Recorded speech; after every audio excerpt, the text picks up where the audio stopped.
Here we are, another true community gathering on a Friday, trying to do something consistent and dependable for the community, so you have a place where you feel like you can go and be involved and engaged with other people.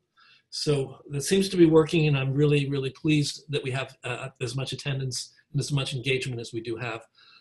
We've been talking, for some reason or other, we've been talking about how you be creative during isolation. I don't know. What could have happened in the world? Somebody mentioned that rock band COVID. So here we are with COVID going on, and we're all trying to figure it out and find out what we can do to stay creative and to stay in the game and feel part of the theater community. So our weekly talks have really been about aspects of virtual presentation. Up till now, because I don't think a lot of us are sophisticated with virtual presentation, we've been focusing a lot on live streaming and things that can be done easily on Zoom. Today we're gonna shift a little bit into the technical aspects of this whole virtual world, things that can be done in the studio, post-production, pre-record, post-production, combinations of live and streaming pre-recorded material. So I know that Jim is on a little bit of a time squeeze. So I want to introduce you. Almost everybody knows you already, but say hi and tell us a little bit about what you're doing with Broadway Virtual. You don't live stream almost anything. You always record. So yes, so I do know a lot of the people in the group today, and I know I've spoken a couple times to this group or a similar group, and I've probably told a lot of the background of Broadway Virtual and how that came to be. Just to give you the couple sentence overview, I've been a theater producer now for 20 years, and I have an IT career for over 30 years. So when this pandemic hit, I tried to figure out how we could still be relevant. Just like Mary was talking before, we're both involved in company, and I had probably like 6 shows opening this spring for Broadway, and then all of a sudden it went from a really great time to being a really terrible time overnight. And after I got over the first 2 weeks of being kind of depressed, I said, well, what am I going to do, right? It's like, what do we do in this situation? So I said, well, how about we really lean into this technology that we've all been given a crash course in? So I was doing all these Zoom readings with Zoom events with family and friends and whatnot, just to visit. And I realized that the quality many times is terrible. And I started attending Zoom readings, and I realized many times the quality is terrible. But what I admired, not the quality, but what I admired was the spirit behind doing it, where artists said, well, what are we going to do? Like, oh, I guess we just can't do any theater anymore. No, we figured out a way to do theater in the current limited climate. So I really appreciated it. So I embarked on tech research, trying to figure out the best streaming platform, the best practices. And I started watching all of the events that were coming out. And I realized that in order to lean into this, this is something that I've seen for a lot of years. It used to be that theater, television, and film were separate islands, and never would they meet. And what I've realized is over the last number of years, with technology and filming equipment and whatnot getting less expensive, I realized that all these mediums are starting to come together and cross. And that's kind of exciting to me. So what I thought about this experience is I always try to lean into things, right? So like if something's bad, I say, well, what's good about it? What can I get that's good about this experience? And what I realized was that, now we have a great excuse to not allow geography and price points for people buying tickets to limit us. And I also realized that if somebody is in another part of the country, another part of the world, you can bring them into your reading or your project, and the playing field has been completely leveled due to this technology. And it doesn't matter if Bob is in New York or if he's in California or if he's in Australia. It makes no difference right now. And that's the same thing when we're doing these presentations. So what I love about it is we can use this as a development tool. The people who are in the most trouble right now, right, are the people who had a show running, or the people who are just about to run. The people who are developing something, this is a great opportunity to do that. And using these technologies, we can do that. So Broadway Virtual was founded to help people, the not-for-profits, to be able to continue their work. So we've worked with a lot of different not-for-profits, including the Arch Center, which Carlos knows very well, down in Miami. And we've been developing videos for them and things that they can use to help their patrons, to keep them engaged in what they're doing. We just did a reading, a virtual reading of the Soul Project, of this new play we're working on called Jenna and the Whale, a couple weeks ago. And I'm now partnering with Broadway On Demand. So, you know, I'm doing a lot of content with them. They're pretty amazing. They're doing a lot of great work. If you haven't checked them out, please do check out Broadway On Demand and sign up, because they've got a lot of great events there. So I'm doing a lot of streaming for them. We're presenting, we did that Jenna and the Whale reading on there.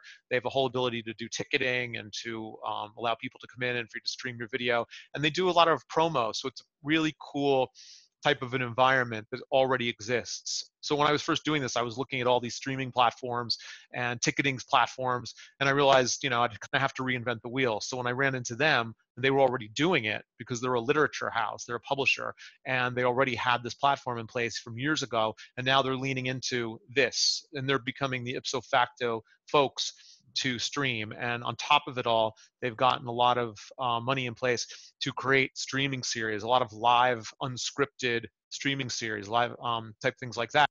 And it's going to be Netflix. It's going to be a Netflix of Broadway content.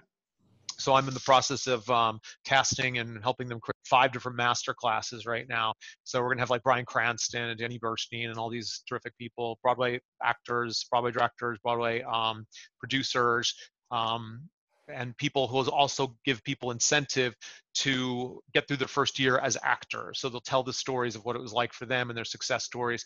And then the other one is all about auditions. So we're bringing together people who do auditioning classes. Tara Rubin is going to be in that one. So we've got a really nice group of people. So that we're hoping that. That's what I'm doing next Friday. I might ask you for another speaker. Oh, what are you doing? We're going to talk about casting virtual performance. What the process is like in terms of casting. The thing I want to put this into a little bit of a form for us. Yeah, please. The thing that's unique about you, Jim, is you're a producer who has a lot of tech savvy.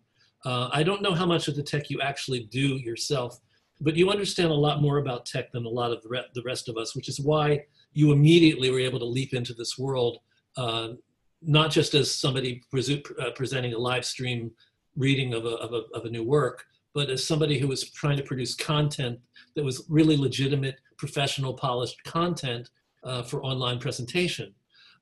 Carlos, likewise, is an artistic director who I assume has some technical understanding, although you might be depending a lot on Attilio, I'm not sure.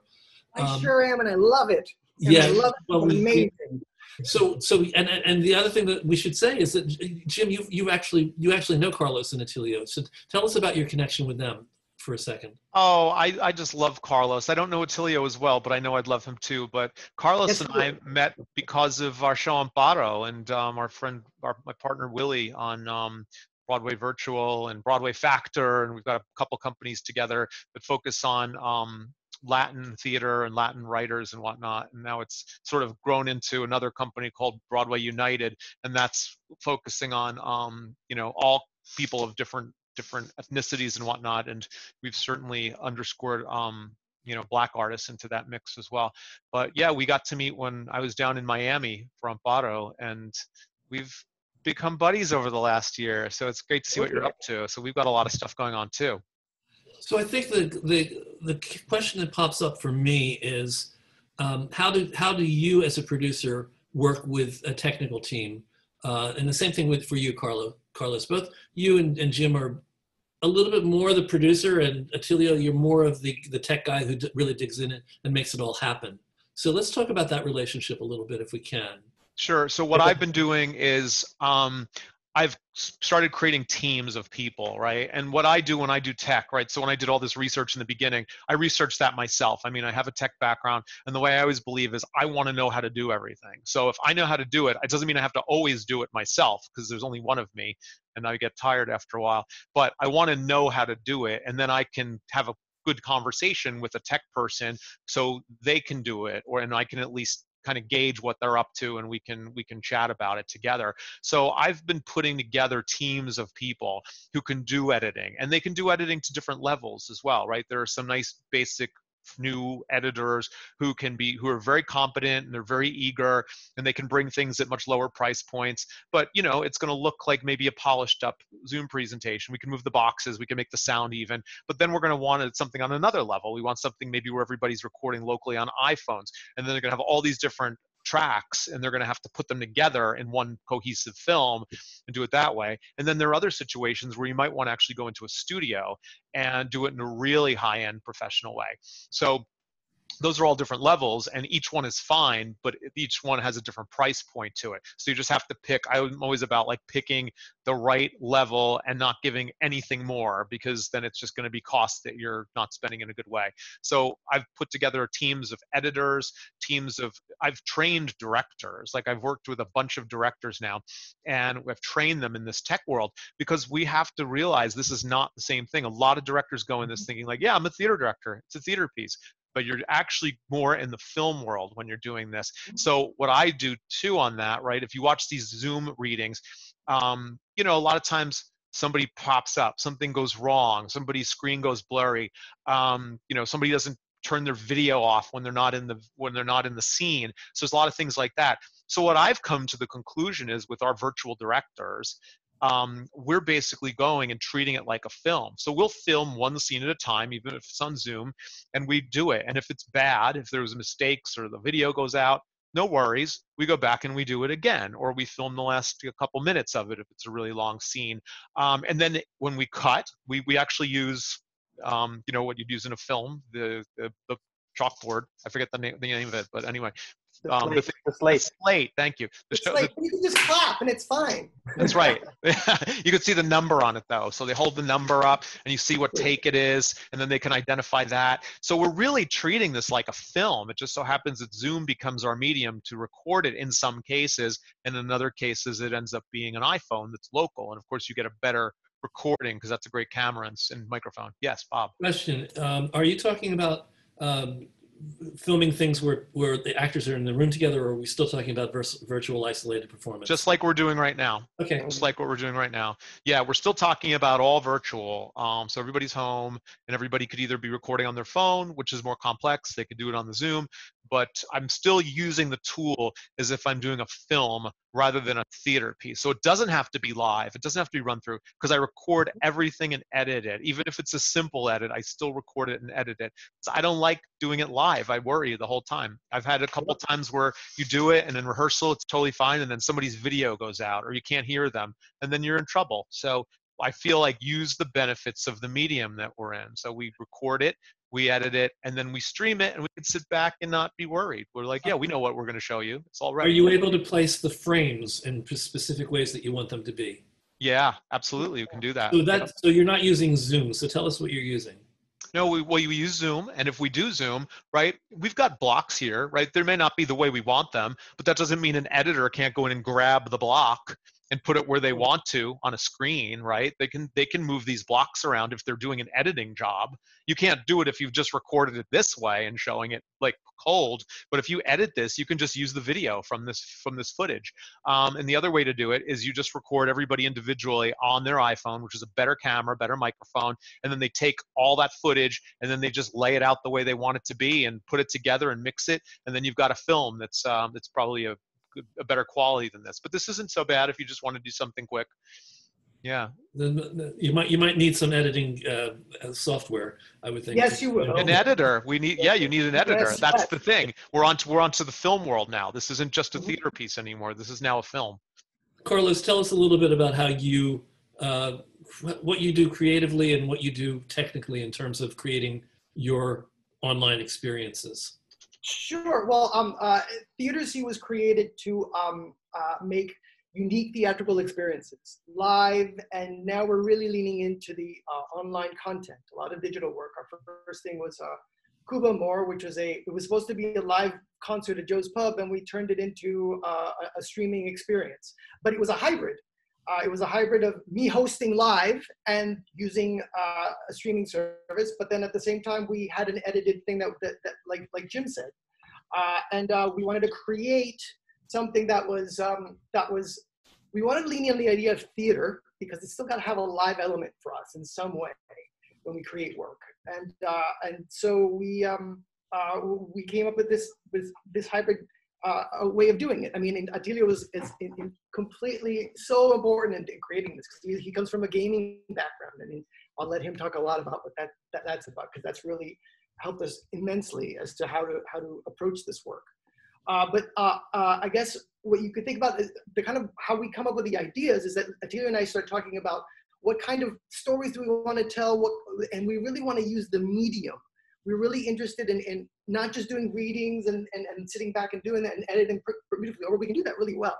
But we really are looking for ways to bring in a live element into this, whether it's a visual thing or we introduce smell or taste in something where like if you do one of our pieces, you'll get a little box in the mail and you might smell some things or eat some things as the piece is going on, so you have a sense of that. So that's the live element for us in that respect. But that's a coordinated effort that you have to think about in other ways. Also an oral element, like just a complete surround sound experience that you can have edited somewhere else, which with our collaborators from Argentina, that's what we're doing. We create the sound bites here, we send them over there, we edit the thing together, and then we bring it back and we stream it here. So we come up with the ideas, and then I think it was like, okay, I know how to do A, B, C, D. He even acts in our pieces. He's so amazing. He does everything, and the animations and whatnot. So I think I'd love it if you talked a little bit about the more technicalities of what we do, or yeah, I'm saving a lot of the tech detail for Attilio, and sure. You can jump in as well if Jim and Carlos are saying anything that you want to add anything to. But I also want to go back to Jim, and I want to talk to you about some of the specific projects you're working with, and what degree of technical difficulty are involved in them. Sure. It's so funny. When you launch a new company, sometimes you don't know if it's going to take off or it's going to be a big old dud. So what happened with this was, as soon as it was launched, I was so happy, but I started getting tons and tons of calls and tons of people wanting just for us to work with them. Just not-for-profits reached out, producers reached out, artists reached out, and we started getting this gigantic slate of projects. So as a result, that's when I started partnering with Broadway On Demand, because I said I'd really like a way to present these projects. I don't want to just create content and give it to them. I could do that, but I also wanted to be a full-service organization where they could just call and say, because like you said before, artists a lot of times don't really know the technology, and B, they don't really want to know technology. They just want to like do their work, right? So they're just like, could somebody please handle this for me? I don't want to worry about figuring out filming and editing and finding a person and figuring out the best practices. So I feel like I made all the mistakes up front. So I now can go and instruct. So we're about instruction. We're also about just doing it for people, and we can help any level that they want. If they want to do some of it themselves, they want us to do the rest. If they want us to handle the whole thing, I can bring in the executive producing component of it, because that's what I've done for many years anyway. So I can executive produce it. So it becomes a seamless turnkey type package. So anyway, we're creating content right now, as I mentioned, these streaming series for Broadway On Demand. So that's one thing. We just did this Jenna and the Whale play reading that we streamed on Broadway On Demand. We've got another virtual production that's coming up. I've got a production of a show that's from a Chinese composer. So we're putting that together, and they have Chinese investors. And here's the nice part about this, right? So we're looking at this as a pandemic thing, but it's not. If you've got people in China and they want to go and possibly invest in a piece that people are working on, and we're in the United States in New York, they're in China, like you're not going to necessarily fly a whole bunch of people into New York for a reading for 2.5 hours. So if you create this nice virtual experience for them, they can watch it at their leisure. They can show it to their investors and their partners and theaters, wherever they are in the world, and they don't any longer have to be here. It's also nice for investors in other parts of the United States, right? So like many times we're always running off to these readings down at the studios and whatnot. Well, if you've got an investor in the Midwest or something, you call up and say like, hey, I've got a reading of a show that I'm interested in. Do you want to come see it? It's 2 hours on Friday. They're gonna be like, I'm not gonna fly in for 2 hours on Friday, and I'm working and all the other things. So you have a nice video for them, you do it in this format, you give it to somebody. So I think that there's a lot that we can take from this going forward. But yes, so the answer to the question is I've been really, really busy, and I've been very happy about it, but it's been crazy. And I've also been running a lot of streaming sessions for people too. One of the things I investigated was all of the platforms like OBS and a lot of those, so I can create those streaming platforms for people, and I'll run it for them, so they don't have to worry. And I've been doing that for a lot of not-for-profits who kind of want to do these, and they want to do a Zoom talk back afterward live, but they just don't know how, and they don't have the software, and they don't have an internet connection that's fast enough, and they don't have the right PC. So anyway, I've been doing that for a lot of people too. So we're keeping super busy. Okay, to the room. I want to just tell everybody, you are welcome to ask questions as we go through this. Excuse me, but you need to open up your participants window, and at the bottom of the participants window, there's the option for you to do a virtual hand raise. So if you raise your hand, I will know to call on you. You can also put questions into the chat, but I don't always see them. But I can keep an eye on the hand raises much more easily. Okay, so Carlos, you were about to say something, and then I'll take a question. No, sure. I just wanted to piggyback on what Jim was saying, because it's a great tool for developmental work.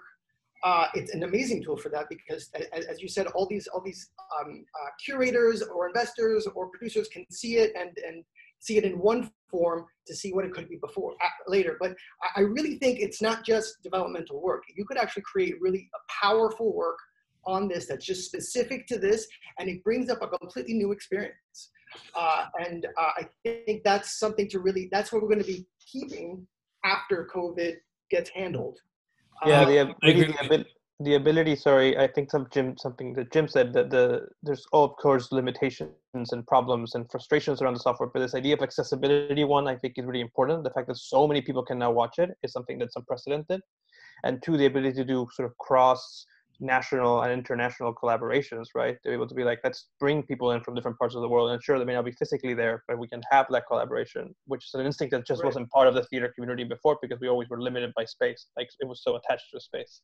But to clarify a point that I think is important, and it's sort of piggybacking on what Jim and Carlos both said, we're not, and traditionally in live theater, you wouldn't necessarily take a video of a staged reading and use that as a marketing tool. Right. If something flattens out, when you record live theater, it almost never has the feeling that you're trying to convey. So you really have to think of this as its own medium, and you have to really design it and think of it as being a virtual presentation. And Jim is also not suggesting that you would grab a live stream reading of a show and put that out into the world for your investors. He's suggesting that you would record it, multiple angles, whatever you have to do, multiple times to get it absolutely right, so that you can edit it into something that is a virtual piece that is worthwhile and has its own excitement. It may not recreate live theater, but it can be exciting in of its own right. I think that's the important thing. We have to avoid trying to imitate live theater. Absolutely. It's true. It's true. And I think, I've probably said this to your group before, but I think that live theater is not, this is like, sometimes people get upset, right? Especially writers. And when you say, oh, well, we're going to record this and stream it, they're like, that's a terrible idea. I don't want my piece unrecorded. I don't want that ever, that's never going to replace live theater. And I'm like, it will never replace live theater, but it has its place. And I think that what happens is, these two mediums coexist and they feed each other. And what we were saying before, and I know that you guys on the panel were all, kind of in support of what I just said before, it's like this is, it knocks down boundaries. And I love that. It knocks down the geographic boundaries and it knocks down the cost boundaries, because Broadway tends to be New York or big cities. You can have a tour and it's expensive. And if you're a person who lives somewhere where you're not by a theater or you don't have the funds to pay those prices, and you can get it streaming, you can get if you can get millions and millions of people watching your show, as opposed to this limited amount of seats in a physical theater, if you can do that, why not? It's a film. It's already been monetized. You've already got a product, so show it. So do that, and then it builds the brand, because we're not replacing theater by showing it in this format. You're actually building your audience base who wants to see it, because now they'll say, oh, I saw that on that stream and that was pretty good. I want to see that live. So now all of a sudden they come to New York on a trip and they're like, yeah, this is cool. I want to see it. So I don't think that the two compete. I think they feed each other. I think two questions I want to address. First of all, Eric Sirota wants to know about the union rules in terms of presenting a recorded reading to investors. I'm not sure if it. I don't know what it. Do you know the answer to it? Yeah, I do know the answer. Oh, does somebody else want to answer that question? Well, you go, Jim. You're the I'm one. asking the question. Like, I heard that if you do these with a contract, that you can like stream it like 3 times in the specific times, and that means to stream it with 1,000 people or 500, how many people come.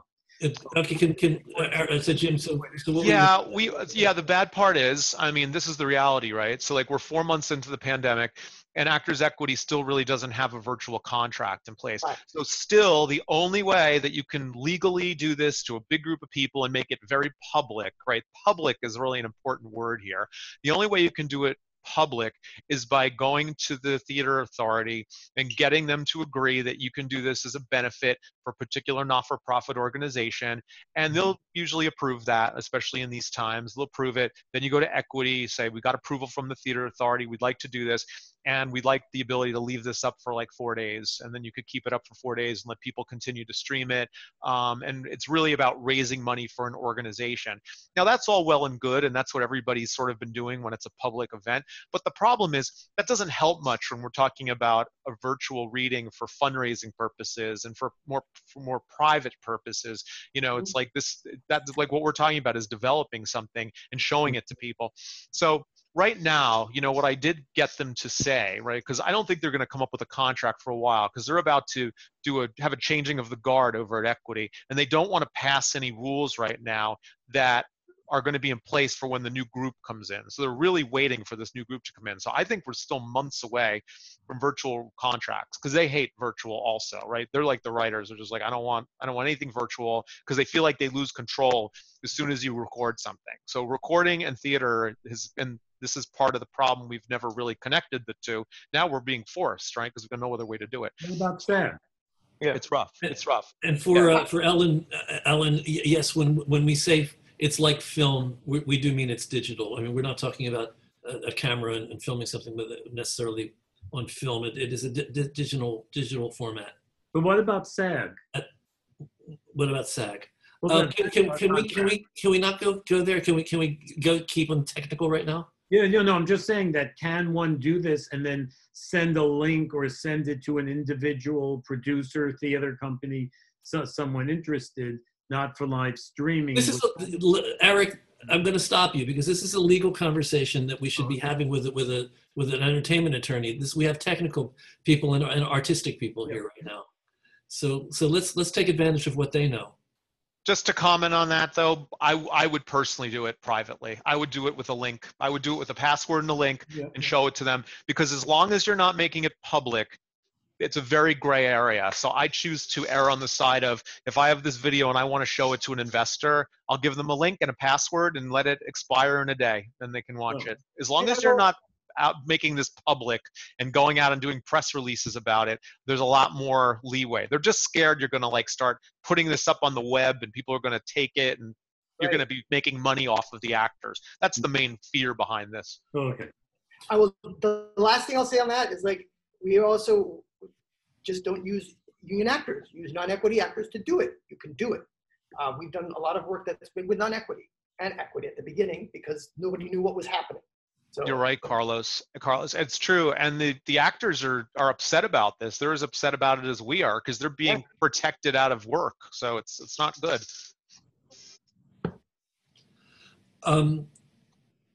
One other question I see, Gloria says a segment of her show plus a chat is being streamed by Marsh Theater Solo Arts Heal series. It will be available for viewing afterwards. Will it be possible to caption the video? So after the fact, can you add captioning? Attilio, that would probably be yours. The answer is yeah. Just get an editor. Okay, there it is. Yes. Absolutely. But you need to have an editor who has the right software that can import the recording and add the captioning to it. Correct. If you're going to be doing this kind of work, in general, I have to think of an editor as part of my budget, no matter what. Because if you try to do musicals through a Zoom thing, forget it. The music will always be a lag, and you can't really do it. So you have to have it edited and put together. And I encourage an editor. And what we in theatereC have done, we have an editor, and we also have a sort of a assistant film director, film shoot person, who basically builds a film skit, like literally a shot list, and manage the shots. So they'll be like, okay, if you want to take it back, theater director, we have to go back to this page because of continuity. And we literally break down the play as a film does. Jim, how are you for time? Because I know you. I'm good, Bob. I've still got some more time. Okay, so you just let me know. I will. Thank you. Okay, so let's talk about the options. Let's talk about the creative menu we have. We all know at this point how to live stream something on Zoom or whatever platform we are that's going to just be a live performance. Let's talk a little bit about the options that are available once we start recording things and using post-production, and also the hybrid of combination of live and post-production edited footage. Attilio, do you want to take that? Sure, totally. I mean, again, I think, as you mentioned, there's this idea. The first thing as you engage in this work is to sort of decide for yourself in the spectrum between full liveness and full pre-recording, where do you want to sit and where you feel the most comfortable, right? Many people have different arguments for it. Some people like the liveness of the thing breaking down and everything, and like sometimes being there, if you're leaning towards Jim, you get really nervous of it, and we want to remove that part of it, and that's fine. Everybody lives in that spectrum. But you have to decide what that is, and when you decide what that's going to be, that you have tools available to you, right? For us, the sort of the main two tools we've been, outside of Zoom, of course, I've also worked across that spectrum. I worked as a director for pure Zoom plays where everything was live. So like an inch of its life, rehearsed to an inch of its life, but everything was live. Luckily, nothing crashed. I think we got lucky, but it went really well. But it was full Zoom. So like if the set fell in the back and somebody like confused, they just play with it. I had 4 remarkable actors that just were having fun with that. On the all other side of the spectrum, let's say you want to do everything pre-recorded, right? Then you have to have an editor, and you have to have a system of recording upon which you can then find some video editing software to put it all together, so it feels like a movie, right? And in the middle of this platform we've been using, which is a hybrid platform, is the one that people are mentioning in the comments too, and that Jim mentioned, is OBS, right? And what OBS we've done, because it's free, and it's so open sourced, which means that there's a large community of people constantly updating and comment and giving feedback on how to use it. That's been our way to create hybrid things, upon which we have, either people live commenting or having discussions, and then we transition into pre-recorded material, and then we move out of that, or we layer pre-recorded material on top of live material and do things like that. What can you do that's effective in terms of live performance of music? Or does it have to be pre-recorded? Yeah, so I'll tell you the big secret. Well, it's not a big secret. Everybody's figured it out by now by crazy experiments. And so Jim can talk about this. So the live singing and synchronization across space and Zoom is just impossible. That's what we've discovered. Unless you if you have anything that needs to be timed to beats or specific things, the closest people have gotten with the highest speed internet is 1/8 of a second delay. So they can't remove it. It's just like, it's not a thing. They can't go full fun. Now, I've seen really interesting musical concerts upon which music is more of a, ambient responsive thing where long drones and instruments improvise on top of each other. And that sort of, syncing is not as important. But, anybody who does musicals with lyrics in it, you're syncing to a beat, right? And you're syncing to rhythm change. So what we've discovered, that if we want to do it live, all the instruments must be in one room. Or you do it pre-recorded. That's sort of the two ambience with that. I've also heard that you can lay down the tracks with your pianist, for instance. Then you can send the file to a singer who can lay down their track on top of that. or basically, I think you have to do separate tracks, because ultimately it's going to go to a sound editor who's going to lay the 3, 4, 5, 6, or 7 or 8 tracks. Exactly. So if anybody saw the Obies, I edited. There's a music video of "Merrily We Roll Along" that just went. That was part of it, and so I had like 32 tracks, and I edited the whole thing together, right? And so that's exactly the musician sort of creates a track upon which they have the melody into it, so that the singer can know where they go. You send it to the singer, they sing, they put on headphones or something way to like not have the sound playing while they're recording. They send you the voice track, and then you get the final track, the voice track, and you layer them together. Right? Yeah, that's the important thing you all have to remember is once you get the first track, that track is not supposed to come. It's not supposed to be on the recording that you're making. You're making a separate, isolated track that doesn't have the piano track on it. And then if you're laying your voice down on top of another voice, you're playing it through your headphones, so that your computer is not recording the other tracks. Correct. So it's one track at a time. They all have to be separate. Correct. And basically it's the same way it is in the studio. When you're making a CD. Right. And I think what Jim so cleverly was saying is that what the current moment has also allowed is that we have a number of technologies available to us that really lower the cost of what this can be done. Like if you want to have a really professional level of this, by all means, get a studio, get everything, right? But the ability to have one sound editor, record things, the devices we have at our disposal, even of an iPhone, right, shoots pretty high quality video and get sound to a pretty good level that editor like a mixer or editor like myself can clean it up a little bit, right? And it still sounds like something. So we have tools at our disposal that we can do, right? Like everybody Merrily We Roll Along was all recorded on iPhones. Everybody recorded their sound on iPhones and video on iPhones. So this brings me to what I know you do, which is basically live editing performances. So with the combination of live performance and things that have already been pre-recorded, you're the person that sort of guides it, so that your actor is performing their scene. Then you as the tech director will put in the song at the time that it's supposed to be sung. I hate to say it, but I think the only way that your actor can look as if they may have to be lip syncing. Actually that also not super possible, because the video and the sound are going to be delayed. It's like watching a Japanese movie that's dubbed. Exactly. So what we've done actually is that we the actor will be live, and then we cut seamlessly into a pre-recorded moment, right? So that you don't catch the difference. But does the pre-recorded moment have video in it, or is it just audio? Yeah, it's video. All right. It's film. These editors are really talented. So say you have a trio. Let's not go into ensemble. Let's just say a trio. Mm-hmm. Somebody's recorded the piano track. Somebody's recorded voice 1. Somebody's recorded voice 2, voice 3. At the same time that they're recording their voice, you're also seeing you're recording their physical performance. Correct. And then you're going to take the music tracks and you're going to lay them down on top of each other so that they are tight and really work musically. And at the same time, you're going to have the 4 performers on the screen, or the 3 performers on the screen, and we're going to be able to see them performing their words, their tracks. Correct. Correct. Okay. I'll buy it. I mean, again, it is what it is. I mean, it's basically what we have to work with. Well, the importance is that you're not going to recreate a theater play. Again, you're not recreating a live theater experience. It's not what it is. I'm thinking of someone in a tree on the Sondheim, like on the Sondheim celebration. Yeah. The 4 actors who were doing someone in a tree. That was all figured out visually and audio and mixed together at the end. Yeah, but that was all pre-recorded. It was all pre-recorded.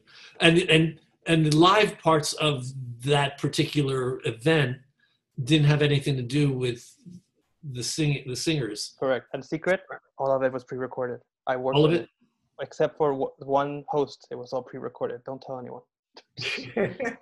Raul was Farsa? Raul was the only live one. Yeah, that's why they started late. Yeah. Uh-oh. We're not pointing fingers. Murray, did you want to ask your question? I'll unmute you. I'm unmuted. Yes? Okay. Hi guys. It's great listening to you. I have to say something. What Bob had said, One Man, Two Governors. Did everybody see that play with James Corden on Broadway? It's phenomenal. And I'm a member of the National Theater, and they had filmed the show, and they were showing it at the Whitby Hotel. And I went to see it, and I was very strongly against, video of live performances because it's never the same. However, when we're talking about positioning and packaging for investors or whatever, the fact is, what I learned from that was that when I was watching the movie I saw things that I never noticed in the theater, because you can get so up close and personal with all the actors, and you see things and experience things that are so different. And I love theater. I'm a producer. I love theater.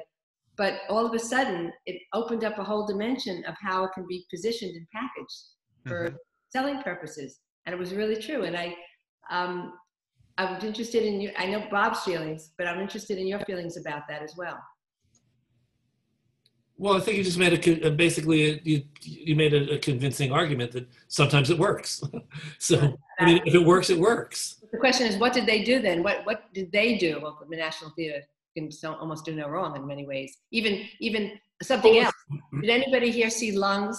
This was also the Old Vic. We're talking about not being able to be on a stage, a live stage. Lungs was a 2-person show. It was just 2 weeks ago. And I'm watching it, and I thought, this must have taken place before the pandemic, because 2 actors are on the stage together. And it wasn't until the end when all of a sudden you saw a thin, lucite, whatever it was, screen that had been between them. And they had been near a bed, and they've been all over the place. And it was like, oh my God, it's just a question of thinking truly outside the box. Right. To make that happen. Which brings me to a question I was going to ask you earlier, Attilio. In terms of post-production editing and creating a sense of polish to a recorded presentation, how do you feel about virtual backgrounds? Does it make it easier or harder to try to match people if they're using virtual backgrounds? Yeah, which one? The Zoom predetermined one? Sure. Well, no, I mean, you just find your own virtual background and share it with everybody and then download it. Oh, yeah. Zoom's not very good at virtual backgrounds. And so what happens is that, for example, if Jim was drinking right then, whatever, the moment he had a virtual background, his hand would disappear, half his face would be gone, you know what I mean? Not if you have a green screen, but correct. So the green screen is a little bit, better. Again, what I would encourage in those moments is, if you want to do it live, by all means use Zoom, right? If you want to do it live and have a better green screen situation, this is very technical, I would lean towards OBS. If you don't want to do it live, totally use a green screen, and then the editors will do magic with it, because the software can do much better use of it, right? So I feel, again, it should be used in a smart way. I think it's like a new tool to you that's not just like, let me pretend I'm in the back of a theater, because it will never do that, right? But rather, what is that green screen doing? How is it unifying? Is there some fun effect I can do in the back or something, right?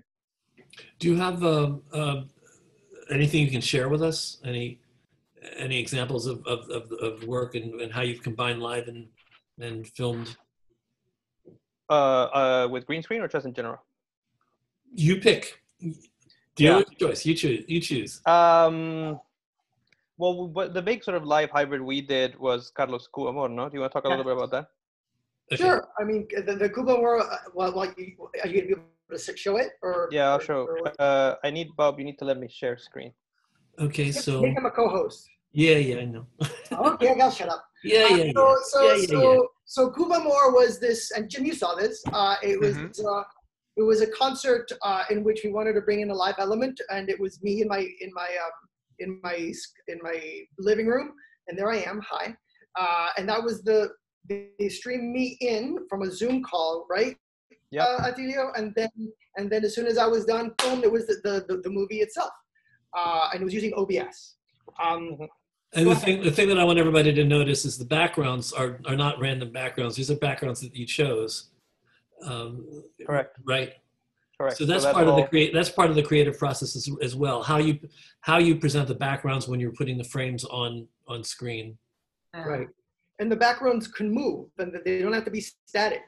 They can also be videos as well as the yeah. So this is all moving backgrounds. So there's only screenshots here, right? But it's all moving backgrounds. Right. And then we of course would jump in and have live people in. So like, you know, Carlos was in, the composers came in to talk, gave discussions, right? We had somebody like the original creator of the movie would live stream in, and then we would jump to pre-recorded when we needed to have the song moments, right? Yeah.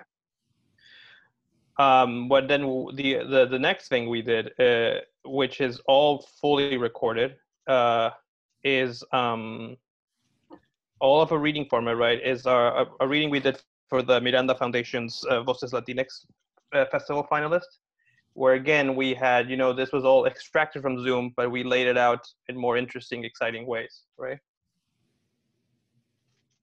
And we could overlay things, we could put moving video in the back, we could put other images there, and that's all, we're controlling the Zoom. We're like not doing it live, but we're taking the Zoom raw footage and using it in other ways. But one thing I want to point out is that your actors all have neutral backgrounds. Correct. That was a decision of Carlos, right? We didn't have to do that. But, you know, in other productions we've done, which is that I've directed, we wanted a more busy background because it could represent the character or something. If anybody saw the Public Theater's Zoom play that they did, I forget the name of it right now. They were very conscious of what was happening behind the rooms because they wanted it to feel like it was a Zoom play, right? Yep. Okay, so again, I wanted to turn to the room and see if anybody has any questions or any comments. Or want to know more. Trying to think what else other options there are when you're conceptualizing this. Oh, hi, Mary. I can throw something out. Oh, sorry. Is there someone? Was there a question? No, that was me. Hopping on in. Okay. There. So another thing, another way of approaching this kind of work, if you want to do instead of doing just a Zoom experience, there is a way to do something on a sound stage that you could also bring in Zoom people. It's an idea we're working on together. We got a residency at Tisch next year. We're going to be doing Urinetown this way. But Attilio, do you want to talk a little bit about Free Penny, or is that like, because it's a really fabulous. Oh, I can't mention it. I'll talk about Urinetown because I mean we're initially formulating this idea, but the idea is like it is an experience. It would be an experience where it would be on a sound stage. So like because we're going to be publicly distanced and we can't do much with a huge cast and a huge audience. So the audience will be out of the theater of the main stage, and we'll make that into a sound stage with small little moments. Small little sets that are part of the whole world. And we're thinking about doing it live.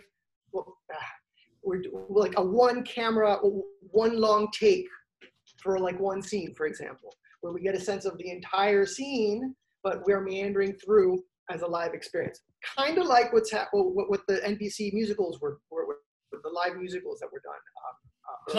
Tom Pullum talked about something like this last week. He talked about how they which you were on with the person that he collaborated with on was it Emma?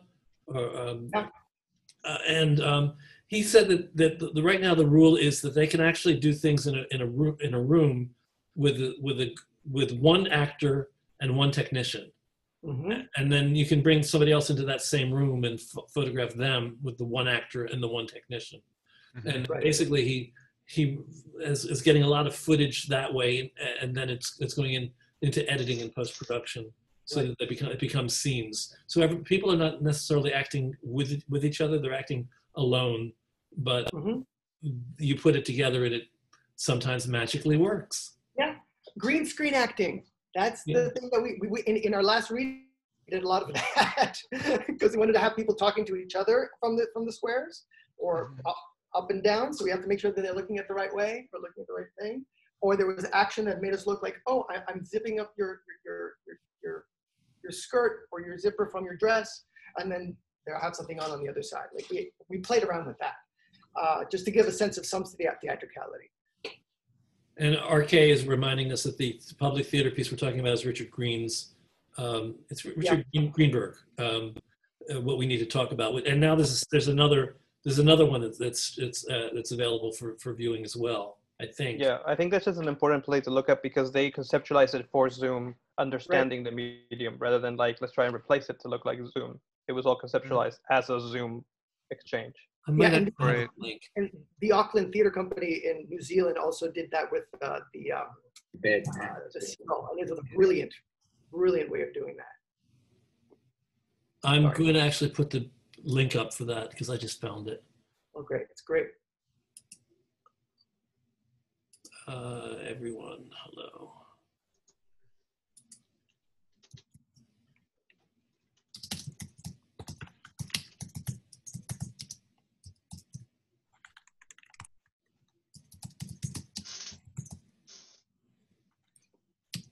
Okay. Thank you, link. Here it is. I hope the link works for everybody. So, RK, what did you want to say or ask? Yeah. Hi, everybody. So I want to talk a little bit about monetizing these things that we are now virtually streaming. You know, the concept has always been radio commercial, television commercial, YouTube's by also supported by commercial, depending on the number of views and looks and shares and all that. Have we thought about monetizing in this way these theatrical presentations? We thought about it. Everybody's thought about it. Yes, the answer is yes, we have.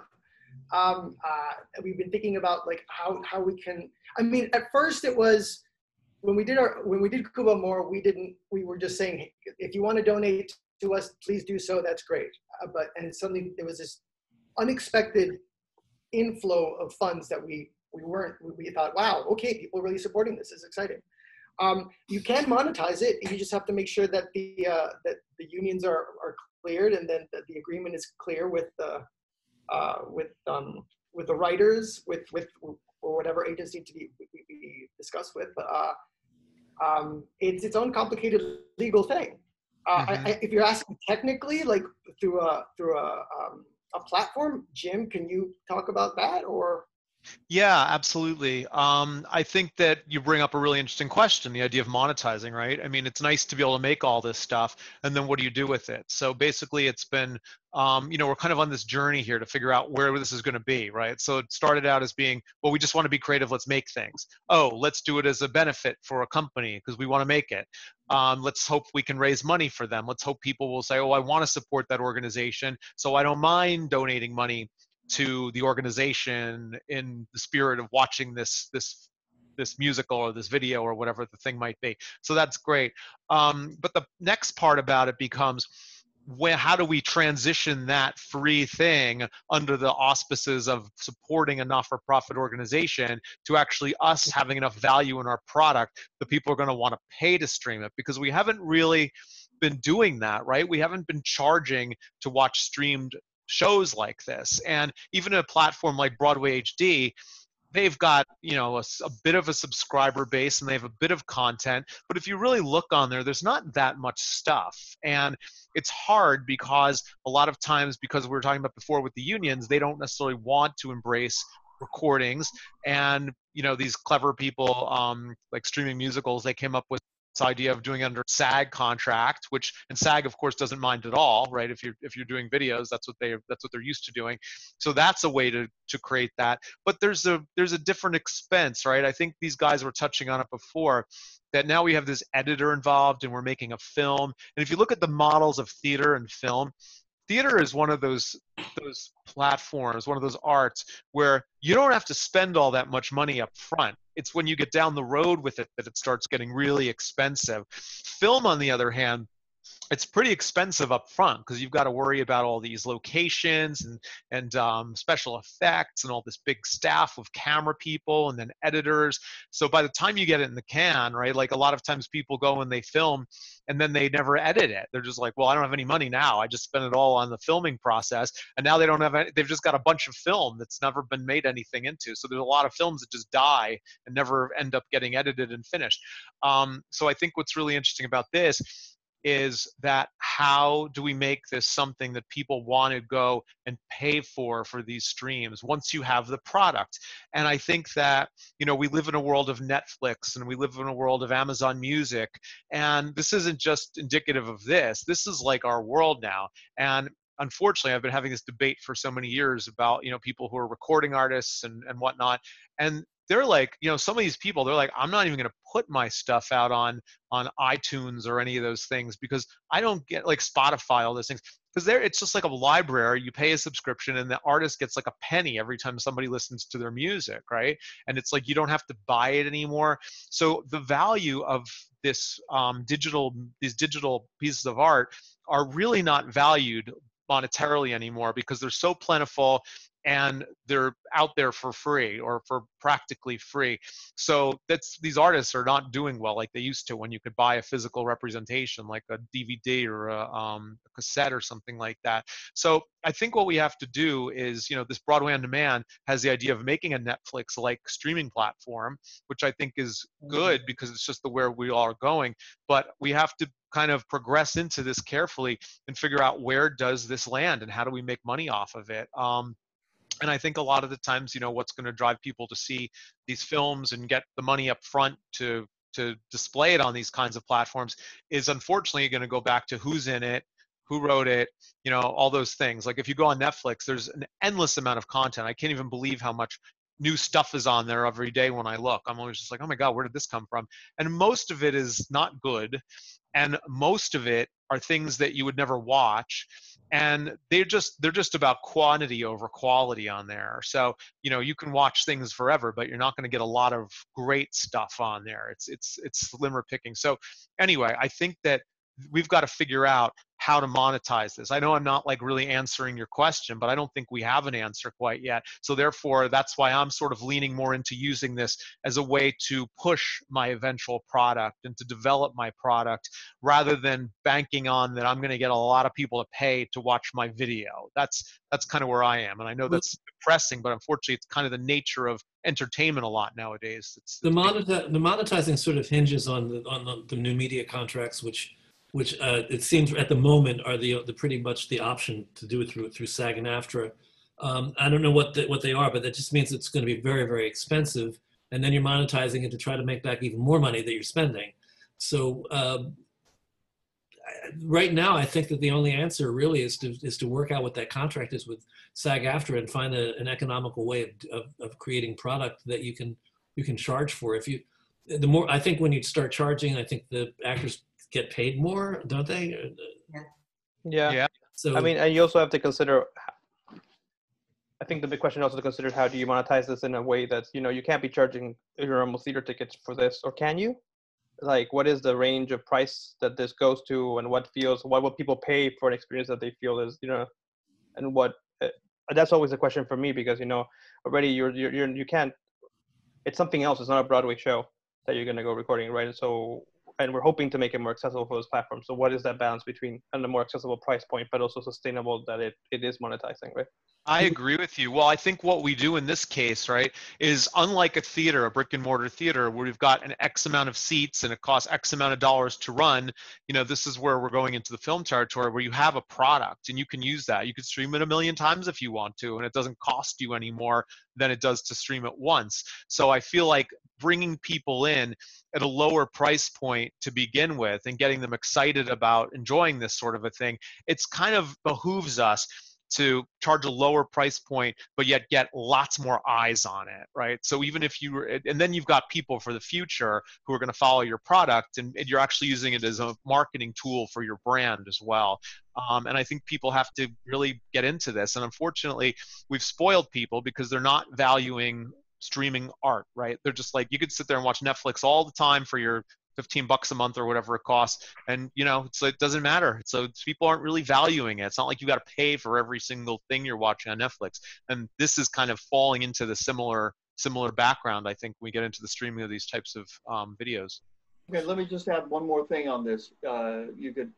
So if we can get eyes on the product or a part of the product, then say something like a Facebook or others could attract advertisers to your piece, could then be monetized, be a way to monetize, and then lead into, as a leader, into your full product that you like to do that is more theatrically oriented.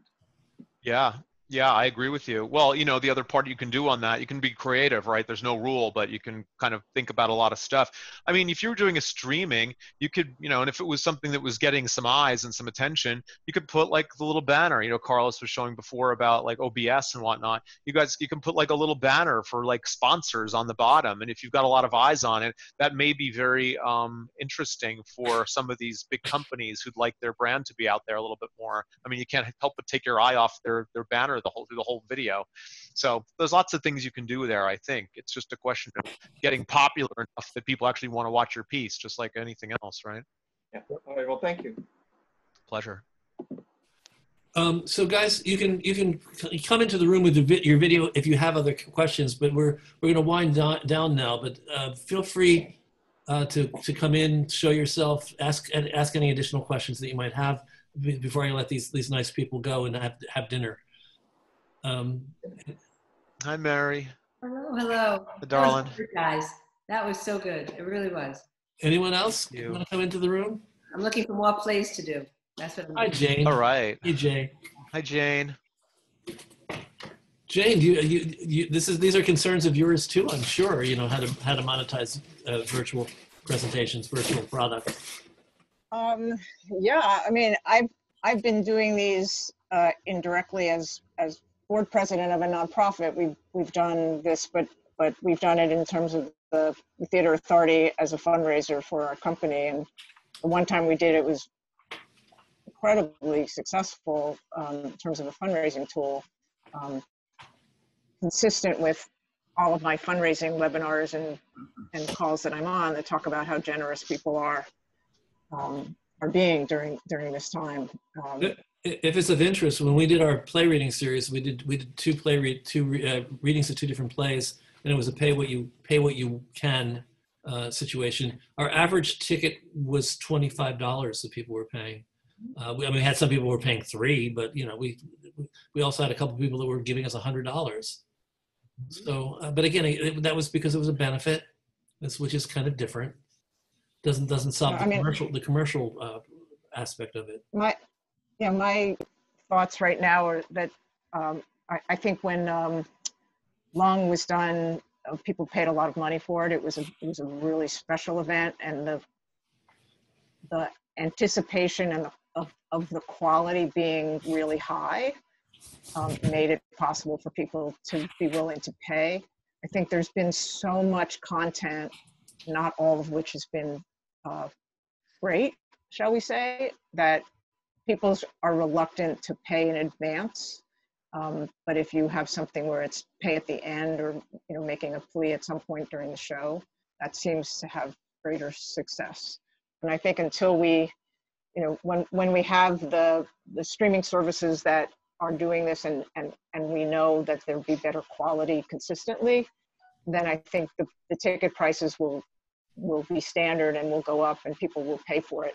Because after all, we're used to paying, even for local theater, forget about Broadway, the prices are ridiculous, but even for local theater or even for a movie, we're used to paying $15 to $50. So I don't see there's any reason when people get really, really tired of watching not so great stuff that they'll start paying up for watching something better.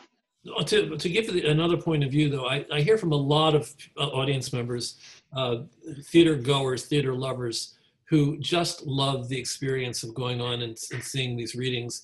And they don't see the flaws that some of us see. They just get excited by the plays. They get excited by watching the performances. And I think there are I think that we can aspire to something more, but I do think that there is an audience that is really eating up and loving the Zoom live streamed readings. There's something about them that I think appeals to some people. So that's I just want to insert that. That's right now. Yeah, Bob. Right now, it's because they're free and people are happy to try and sample.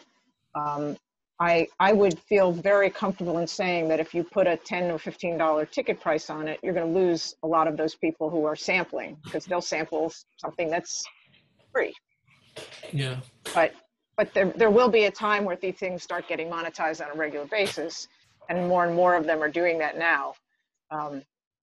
We just have to prove that things are better than what they can watch on Netflix or Hulu or something else if they're watching in this medium. Can I suggest something about that though? Yes. If you do these things for an event and it's for a fundraiser of some sort, and they reserve their free ticket on Eventbrite, for example, which is what we used, you can, as soon as they check out, they'll get a little thing. You can set it up so it says, "Would you like to make a donation?" And you'll be surprised. You'll be surprised. Not after, but before. And we're like, okay. Yeah. So yeah, absolutely. Agreed, Carlos. But I think there's a difference between a one-time event for a nonprofit where people making a donation is very different than buying a ticket. And a lot of people that are making those donations have some relationship with the organization that's hosting. So they're signing on because they know they're there to support the organization, and it's free, but they're going to make a donation. I think the question is, how do you convert that to a commercial endeavor where people want you to pay just because it costs something to do it? And we've trained everyone to do these things for free. Though I found that when I started watching and getting involved with Zoom back in March, before that I'd never heard of it, the caliber of what's happened from then to now is like night and day, in my opinion. And I find there are sometimes this place that say $5 or $10, whatever it is, and sometimes I luck out and I pay the money, and sometimes it's really good and sometimes it's not. But then again, free stuff, the same thing. So if it's going to help an artist, and I know there's money involved because I put a show up in June, it's fine. And I think as it's going, I have a question about it though, unless I misunderstood, and this is not you're saying, but maybe you can help. I sat in on a webinar that had to do with OBS, and the way I understood OBS is that Zoom goes through that platform somehow.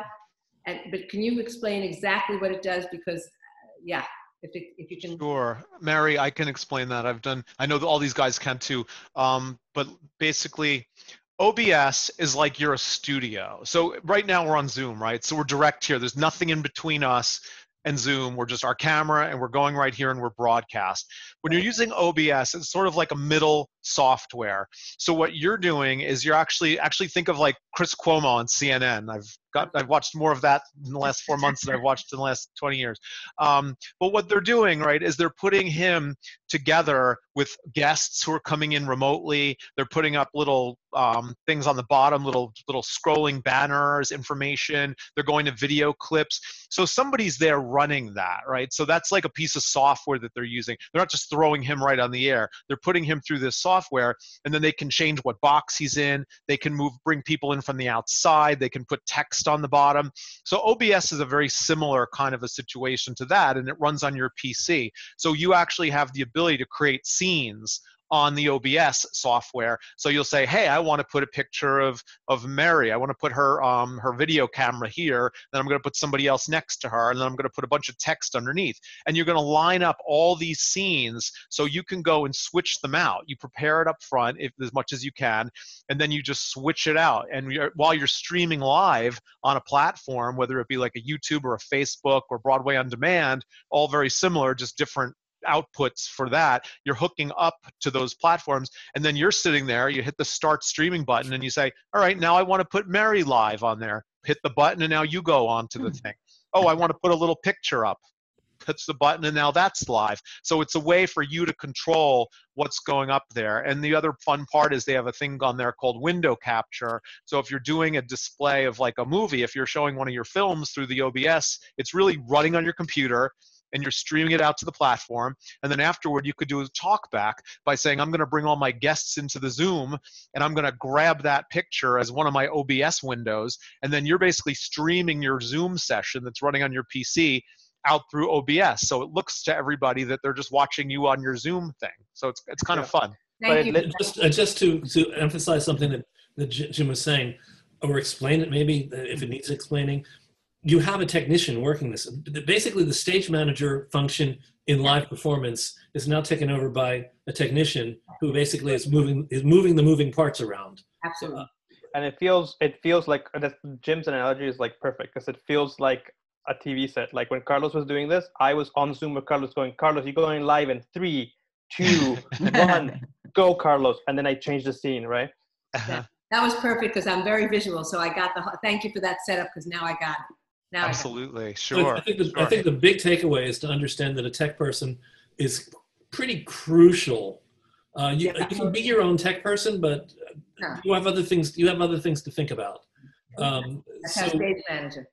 What? That's our it's like being your own stage manager. Yeah. Why would you do that? Absolutely. Why would you do that to yourself? There's a question. There's someone, Jane, you're asking about how OBS is different in functionality from Streamyard. Attilio, you could really talk about that. Yeah, totally. Streamyard is a system. I'm sure Jim has messed with it as he explored different platforms. So by all means, Jim, if I say something totally wrong, please jump in. I have a feeling you'll say it all right. So, so Streamyard is a way that it's mostly properly designed for really integrating live things. So webcams coming in, other people coming in, that's what it's a big advantage is for. So if you ever want to do things like panels or people from different things, that's where I think it's at its best. OBS just has more ability and tools available to you. It has much more flexibility for like pre-recorded content, pre-recorded images, layouts, you know what I mean? Like StreamYard has its own sort of established layouts that it sort of tells you like, okay, you want 2 people, this is what it is. You want 3 people, this is what it is, right? And you can't really customize that as much. So OBS gives you the most flexibility, but StreamYard is pretty straightforward. You know, Theater Barn, if anybody's ever heard of the company, has done pretty remarkable things with StreamYard. It's like their perfect system for them because they do live things only. They don't want pre-recorded content. Of it's very simple and straightforward, right? They were our guests last week. Yeah, is that correct, Jim? I think that's a pretty. It's very correct. And the thing about it is, I love StreamYard for some things, and I like OBS for other things. Like some of these, like OBS, for example, it's not the easiest thing in the world to bring in other people into it, right? So StreamYard is made for that, as Julia just said. It's like you can go and just say, hey, hit this link, and you're in the thing, and you can just put the people up, and they're good to go. When you're doing OBS, you got to like jigger it a little bit, right? You're almost like, all right, let's have you come in on Zoom, and then I'll grab your screenshot, and then I'll put it on the screen. And you can make it look very pretty, but it's a little bit more tricky to do, like, because you've got to make your box just the right size, and you've got to grab it, and then if the person moves out of the way on the screenshot, then you've got to redo it. So it becomes a pain in the neck. There's another product that I've been investigating that I like quite a bit so far. Now, OBS is free. The other one is not. It's called Wirecast. And Wirecast has actually a platform within it that allows people to get into there to do their videos. So it's like, it gives you a little bit extra flexibility. Of course, it's a price. It's hundreds of dollars instead of free, but it actually gives you that ability to do the conferencing a little bit more streamlined. But yeah. Can I take a screenshot of everybody? Everybody smile and wave to the camera and say hi. Hi. Okay, I took a screenshot. I can use that. Let me do another one just in case this one doesn't come out well, or if somebody's crossing their I's or something, or dotting their T's. Okay, smile. Hi. Hi. Hi.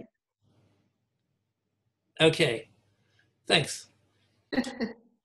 So this is I'd like that the conversation is continuing, and I like having everybody in the room now too. So are there any other points that anybody wants to make? Sam, of course. Yes. Yeah, I've worked in TV production and as a technical director doing live switching. So you usually have an AD that works in conjunction with you. So he'd tell you what camera shots to take, because they preview them in advance, and you pick the camera angles and you do live switching. So I've done that for years. So it's a lot of practicing to get that done right. So a stage manager doesn't have those skill set. It has to be somebody who's done it before. Well, but what I'm saying is that in this situation, oh, I'm still I echo whenever you're on. Okay, in this situation, the person who functions as a stage manager needs to also have has to have this specific kind of technical skill. But he is the organizing force. He's the person that keeps all the parts moving. So in a sense, it is an equivalent of the stage manager. So it's a new role in our art. Mm-hmm. Okay. It is. It's true. Bob, I just wanted to interject one thing, if I could. Sure, Jeremy. Yeah, just going back to differences between StreamYard and OBS. One point I do want to make is that while it's absolutely true that StreamYard is really designed for the live show where you bring in different guests, it can work in a hybrid with pre-recorded material with certain limitations. Videos, you can have as many videos as you want, but the videos can't be longer than 5 minutes each. But when we did the gala that I did that I produced for Working Theater, which I did run the whole back end, because StreamYard is sort of a simplified studio setup, it was a little bit more manageable to do with one person, but there was also a lot of work done in advance. It was roughly 50% live and 50% pre-recorded, and we were able to do it in a very seamless fashion. And StreamYard was actually, you learn a few tricks in terms of ways of making it look even more seamless, but it did work pretty well that way. Just so everybody knows, my True's plan for our benefit this year, I can't announce officially who we're honoring, but we're honoring two very prominent commercial producers, very important people in the business. And we're going to be honoring them, and we're going to do a combination of live and live streamed and pre-recorded. That's the plan right now. So I'm jumping into this world with both feet here, and hopefully you'll come and support us. I think it's going to be late November, early December. We haven't set the date yet. I'm having my official welcoming Zoom meeting. We're taking them to lunch virtually on Monday, and then I'll start announcing things pretty soon. But, okay, got it. Yeah. So that's it. Thanks, everybody. Welcome, Carlos and Attilio, to True. This is what we do. We're here every Friday, except I'm saying this now, except I'm going on vacation July 31st for 2 weeks. Thanks, everybody. Thank you, Bob. Hang out with True. Say hello to everybody. Thanks, Bob. Bye. Thank you, everyone. Bye. Bye, everyone. Good to see you. Stay safe. Stay safe. Thanks, Attilio. Thanks, Jim. Thanks, Carlos. Thank you. It's always a pleasure. Anytime. Have a great night, everyone. Bye, everybody. Bye, Carlos. Bye, Tilio. Thanks, Bob. Have a Bye, good Mary. Oh, I forgot my Everybody. usual exit line. And now I have to go cook dinner.